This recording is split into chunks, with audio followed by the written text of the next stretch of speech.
Good morning class 12 B. Children, last video में हम लोगों ने क्वेश्चन नंबर 2.8 लेसन नंबर 2 के क्वेश्चन नंबर 8 तक के न्यूमेरिकल सॉल्व किए थे। आज मैं उसी के आगे क्वेश्चन नंबर 2.9 से स्टार्ट कर रहा हूँ, तो ध्यान देंगे। क्वेश्चन में कह रहे हैं कि explain what would happen if in the capacitor given in question number 2.8। Question number 2.8 में जो कैपेसिटेंस दी हुई थी 3 मिलीमीटर थिक माइका शीट, इसके बीच में 3 मिलीमीटर थिक माइका शीट अगर रख दें जिसका डाइलेक्ट्रिक कांस्टेंट 6 है। इसमें पहले पार्ट में कह रहा है कि while the voltage supply remain same, V constant है, V जो ऊपर थी 100 वोल्ट की वही रखना है। और सेकेंड पार्ट में कह रहे हैं कि after the supply was disconnected, battery is disconnected, battery is disconnected, तब हमें देखना है कि V क्या हो जाएगा। ठीक है, V की वैल्यू, नई V की वैल्यू निकालनी है। और इससे पहले वाले क्वेश्चन से मैं कैपेसिटेंस की वैल्यू ले रहा हूँ।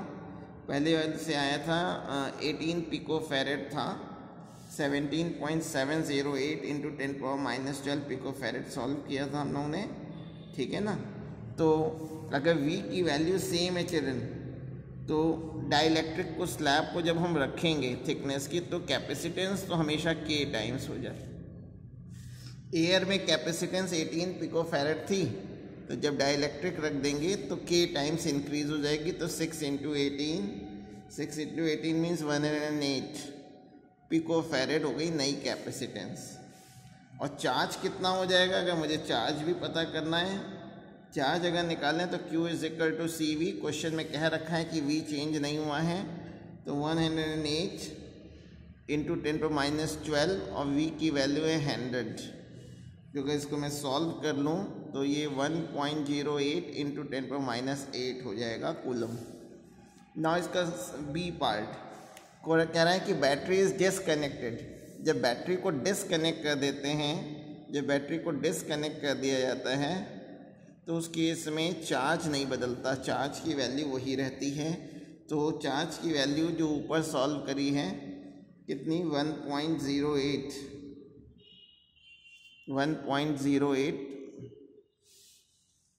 वही रहेगी। तो 1.08 इंटू 10⁻⁸ कूलम रहेगा। ठीक है ना। और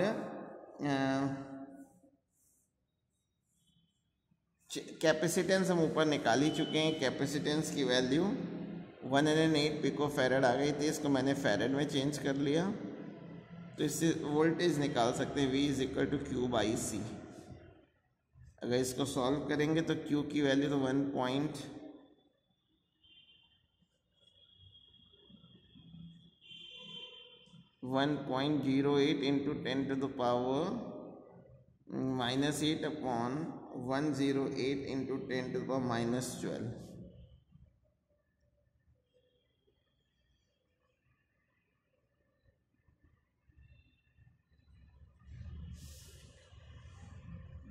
Now question number 2.10, ए 12 पिको फैरेड कैपेसिटर, एक कैपेसिटर है जिसकी कैपेसिटेंस 12 पिको फैरेड दे रखी है, उसको मैंने फैरेड में चेंज कर लिया।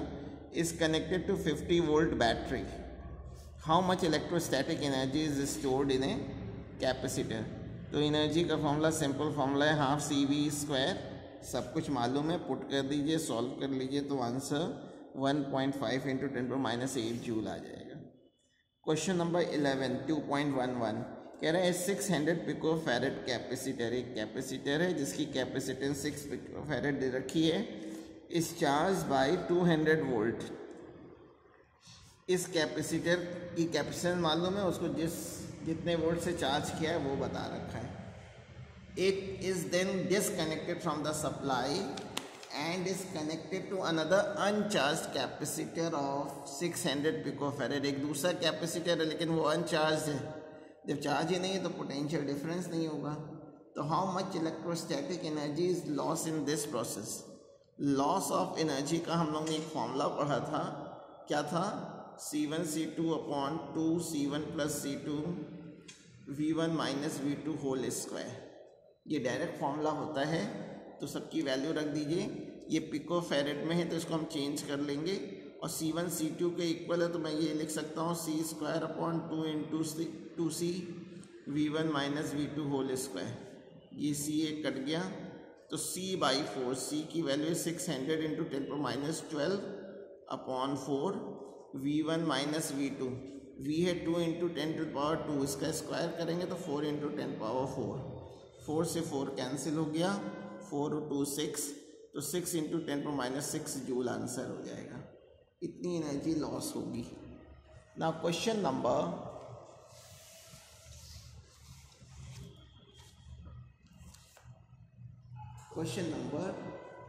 2.12।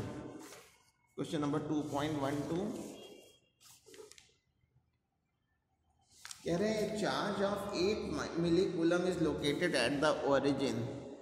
8 मिलीकूलम का चार्ज ओरिजिन पे लोकेटेड है। यहाँ पे कोई चार्ज रखा हुआ है 8 मिलीकूलम का, इसको मैं कैपिटल Q लिख दे रहा हूँ।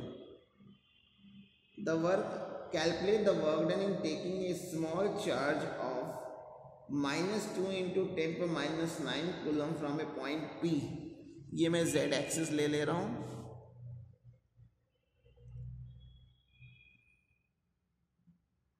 इसको मैं Y एक्सिस ले ले रहा हूँ, और इधर कहीं X एक्सिस है।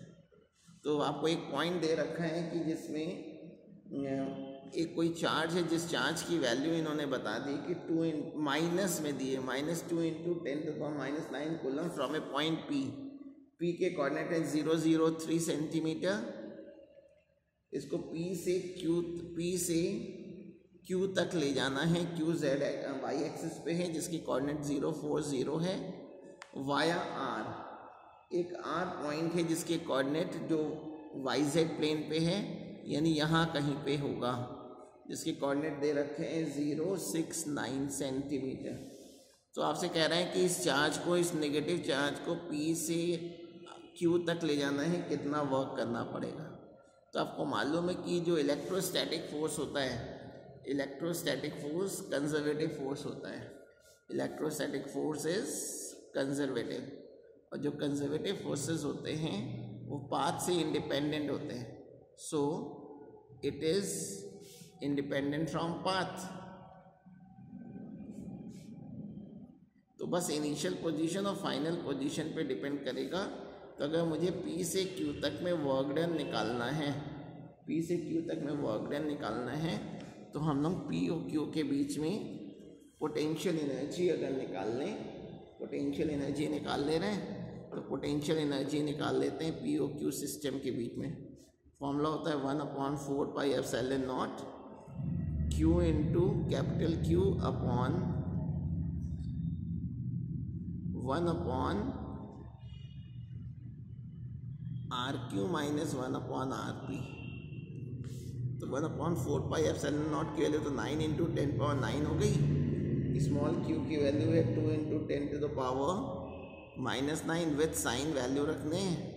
कैपिटल Q की वैल्यू है +8 इंटू 10 मिलीकूलम में है तो -3, तो 1/4 ये सेंटीमीटर में है तो अपॉन 100 हो गया, और फिर 1/3 इसको भी अपॉन 100 कर लिया, तो 8 2 16 9 144 इंटू ये +9 -9 से कैंसिल, तो ये -3 बचा, 100 कॉमन आ गया, तो 4 3 12 ब्रैकेट के अंदर आ गया -1/12। 12 से 144 को 12 टाइम्स कैंसिल कर दिया, तो माइनस माइनस प्लस, तो ये 1200 इंटू 10⁻³ यानी +1.2 जूल आ गया। इतना वर्क करना पड़ेगा निगेटिव चार्ज को P से Q तक ले जाने में वाया कैपिटल R। ठीक है, अब नेक्स्ट क्वेश्चन है question number 13। Question number 13 2.13। Question में कह रहे हैं क्यूब ऑफ साइड, क्यूब की साइड दे रखी है। ये मैंने कोई क्यूब बना दिया, इसकी साइड गिवन है स्मॉल b, इसकी साइड जो है वो स्मॉल b है।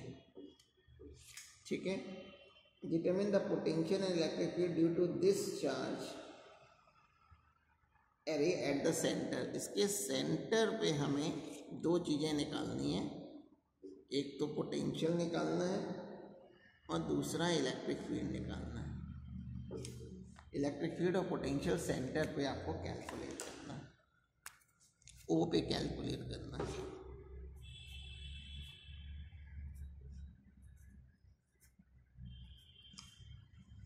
तो ये जो है ओ जो होगा ये डायगोनल का मिड पॉइंट होगा, ये मिड पॉइंट होगा।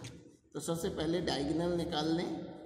डायगोनल निकालने का फॉर्मूला होता है side root 3, side under root 3 यानी बी रूट 3 हो गया। तो अगर r की वैल्यू देखिए तो 2r हो जाएगा बी रूट 3, तो इससे r की वैल्यू हमें पता चल गई बी रूट 3/2।